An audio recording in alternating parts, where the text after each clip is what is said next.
En ce moment, nous travaillons sur l'optique. Nous avons fait plusieurs expériences. Tout d'abord, nous avons fait une première expérience dans laquelle on cherche la distance FO pour laquelle l'image de cet objet se forme à l'infini. Pour cela, nous avons utilisé un banc optique sur lequel nous avons mis un objet devant une source de lumière, ici une lampe, puis nous avons placé une lentille devant l'objet. Nous avons déplacé l'objet et la lentille jusqu'à obtenir une image nette à l'infini. Une fois que l'on a trouvé la bonne distance entre l'objet et la lentille, on effectue plusieurs mesures de celle-ci pour pouvoir faire une moyenne qui sera la valeur la plus proche de la valeur vraie. À l'aide du logiciel GUM, on obtient plusieurs valeurs. La première, c'est la moyenne de 10,8 cm, accompagnée bien sûr d'une incertitude de 0,4 cm. Ces deux valeurs permettent de déterminer un intervalle de confiance qui est de 10,4 à 11,2 cm. Donc, la distance FO a une valeur vraie comprise entre 10,4 cm et 11,2 cm.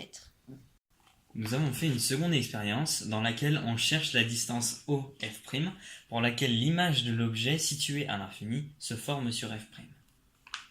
Donc, pour réaliser cette expérience, nous avons pris un banc optique avec un objet situé devant une source de lumière, ici une lampe. La lentille est mise à une certaine distance de l'objet. L'écran est situé à côté de la lentille. On déplace ensuite la lentille et l'écran jusqu'à ce que la lumière converge en un point. Une fois que nous avons trouvé la bonne distance entre l'écran et la lentille, on effectue plusieurs mesures de celle-ci pour pouvoir faire une moyenne qui sera la valeur la plus proche de la valeur vraie. À l'aide du logiciel GUM, on obtient une moyenne de 12,1 cm avec une incertitude de 0,2 cm.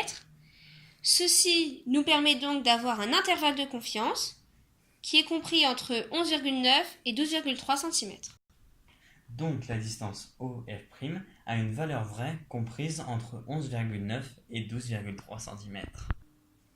En conclusion, nous avons relevé des erreurs systématiques et aléatoires, notamment des erreurs de parallaxe, l'imprécision des instruments de mesure, ou encore la lampe, l'objet, la lentille et l'écran qui ne sont pas parfaitement perpendiculaires au banc optique.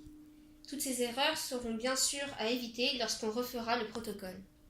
Merci à tous de nous avoir écoutés.